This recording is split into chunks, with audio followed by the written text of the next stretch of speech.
मैं doctor Saurabh Gupta, consultant neurologist, Sanjeev memorial neuro care and multi speciality centre, GMS road, Dehradun. आज 11 अप्रैल, आज है वर्ल्ड पार्किंसन डे। आज का दिन हम पार्किंसन डिजीज के लिए अवेयरनेस फैलाने के लिए सेलिब्रेट करते हैं। तो आज हम पार्किंसन डिजीज के बारे में कुछ बातें आपसे साझा करेंगे। पार्किंसन डिजीज जो है वो ब्रेन की एक डीजनरेटिव बीमारी है। ये धीरे धीरे प्रोग्रेस करती है और जो इसका कारण होता है वो ब्रेन से डोपामिन की मात्रा कम होने के कारण होता है।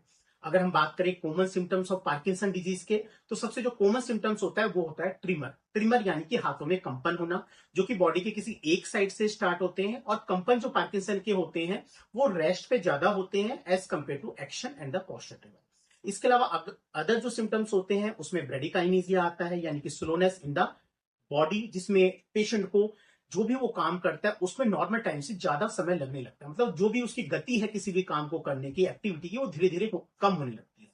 उसके बाद में थर्ड सिम्टम्स, जो कॉमन सिम्टम्स आता है वो होता है रिजिडिटी, यानी कि स्टिफनेस इन द बॉडी, अकड़ाहट, जिसको हम आम भाषा में बोलते हैं। इसके अलावा चौथा सिम्टम्स होता है पोस्चरल इनस्टेबिलिटी, यानी कि डिफिकल्टी इन वॉकिंग और टेंडेंसी टू फॉल, मतलब उसको गिरने की टेंडेंसी जो है वो पार्किंसन डिजीज में बढ़ जाती है। इसके अलावा काफी अनकॉमन सिम्टम्स होते हैं, जिसमें कॉन्स्टिपेशन हो सकता है, सेंसरी सिम्टम्स हो सकते हैं, बिहेवियरल सिम्टम्स हो सकते हैं, या मेमोरी सिम्टम्स हो सकते हैं।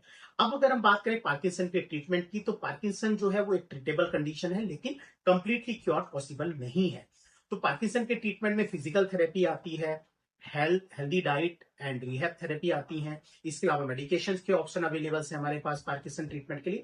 और एडवांस ट्रीटमेंट की अगर बात करें तो उसमें डीप ब्रेन स्टिमुलेशन किया जा सकता है।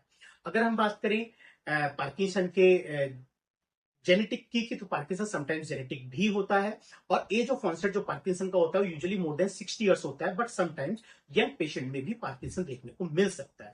तो अगर आपके किसी रिलेटिव या फैमिली मेंबर्स को इस तरह के सिम्टम्स हैं तो वो पार्किंसन डिजीज हो सकती है। आप न्यूरो फिजिशियन से कंसल्ट करें। Stay active, stay healthy, together we can fight with Parkinson disease. Thank you.